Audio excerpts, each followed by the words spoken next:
Hey y'all, welcome back to my channel. My name is Elise, aka The Pretty Nerd, and today we're going to talk about Pigs in the Parlor, the Practical Guide to Deliverance by Frank Hammond.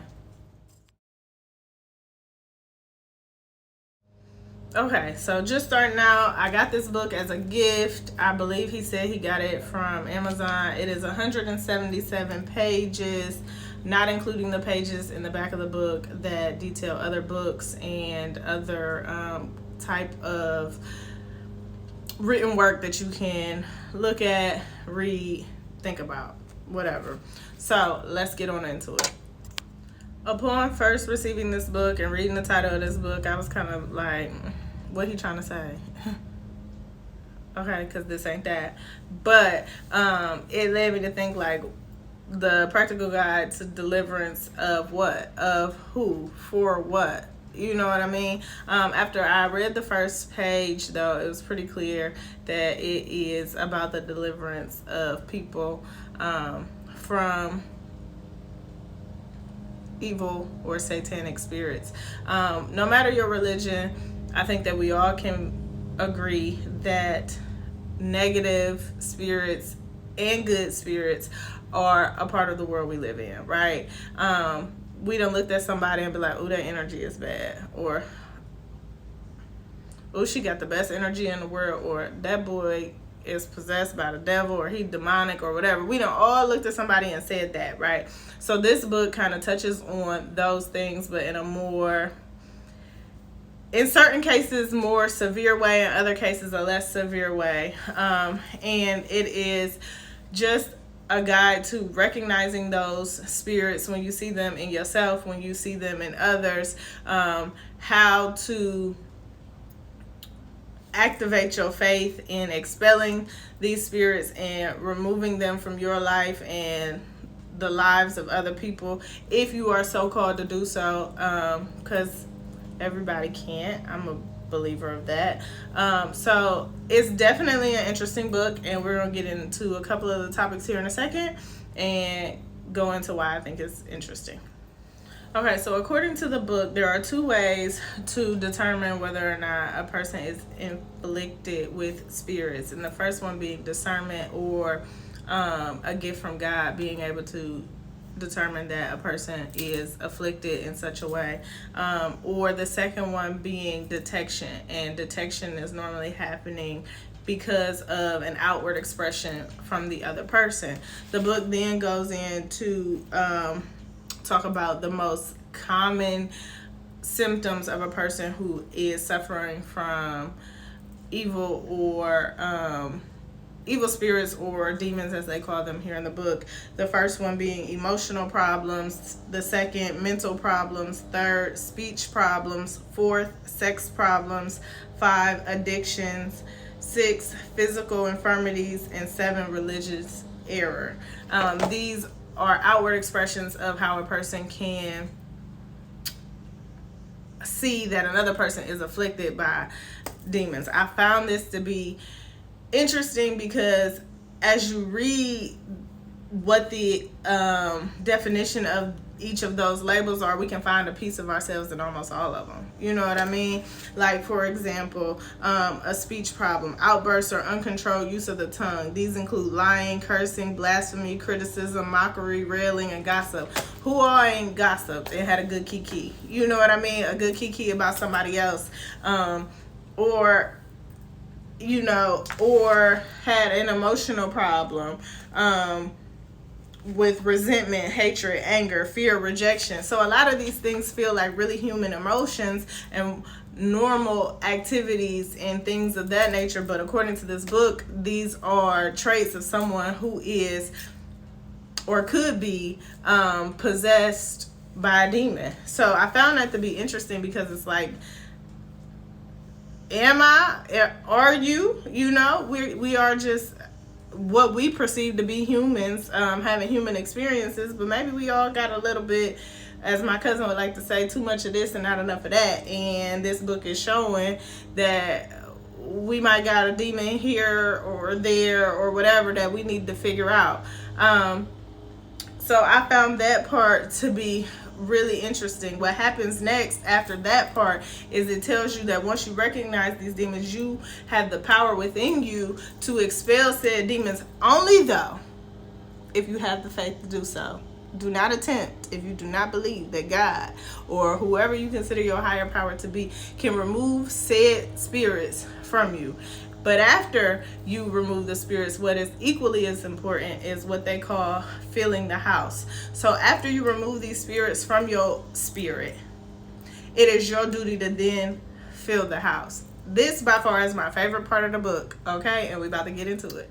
In essence, filling the house means replacing the negative thing with something positive. For example, if you expel the demon of fear, you need to replace it with faith. If you expel the demon of anger and hatred, you need to replace it with love and kindness.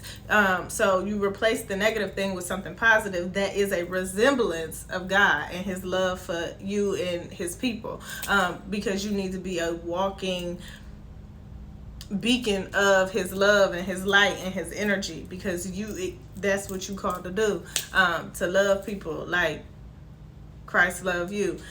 So as you feel your house, as you remove the negative things from your life, it is your responsibility to fill those voids that you now have with something positive, because if you don't, according to the book, you leave a space for those demons to come back.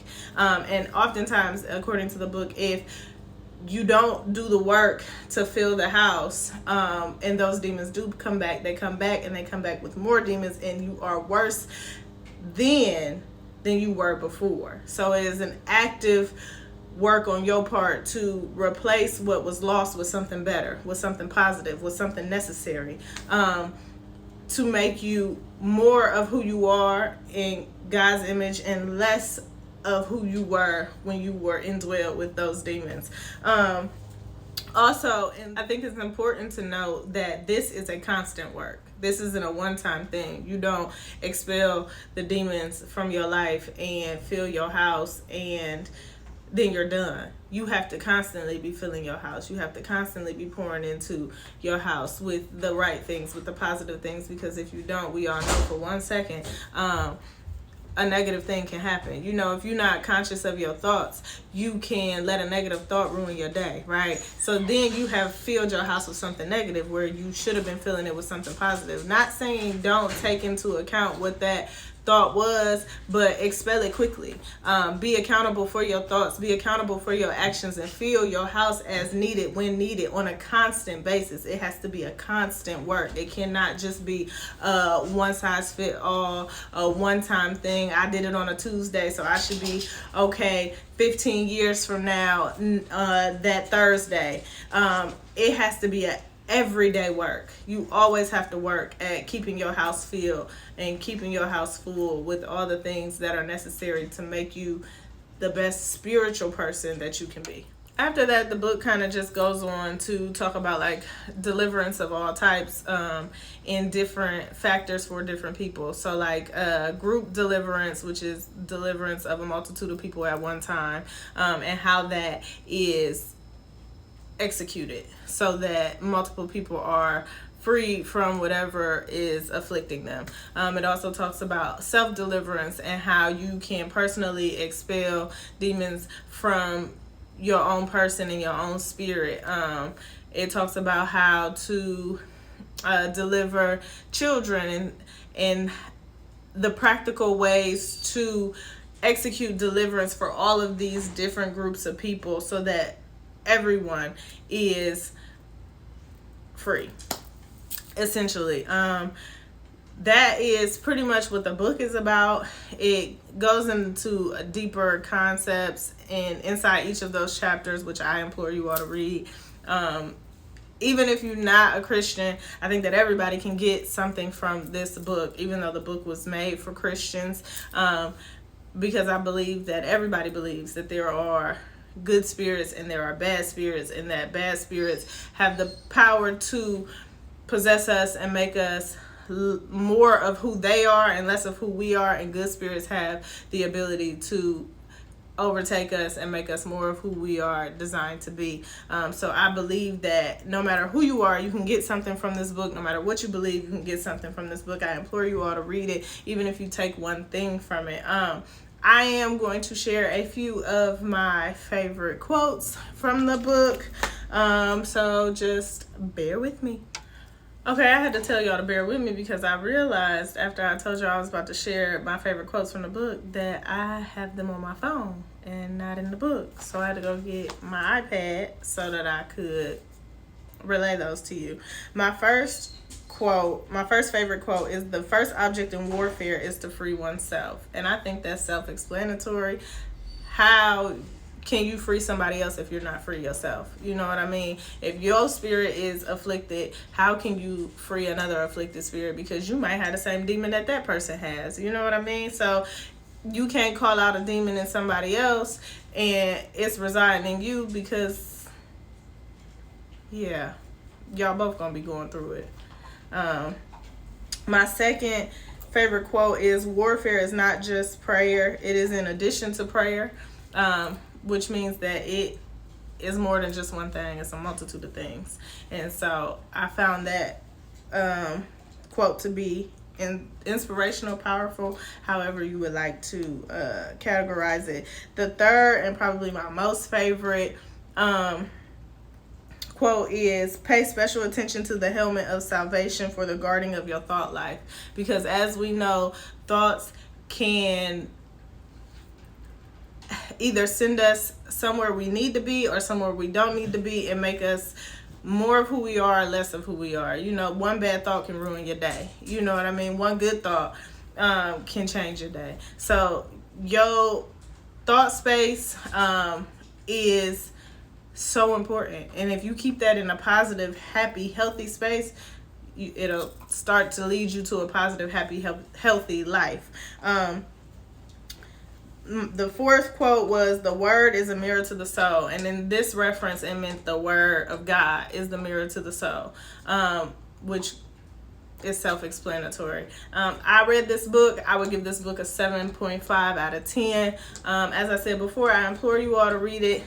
I gave it a 7.5 out of 10 because there are lots of nuggets in there, not because it's a page turner, because this ain't that, but because everybody can gain something from it. So I would implore you all to read it. And until then, I'll see you guys in my next video. Please like, comment, share, subscribe, and stay tuned for more things. You can also find me on Instagram at @thepretty_nerd_ and on Facebook at The Pretty Nerd Reading Group. I look forward to seeing you guys there. Take care.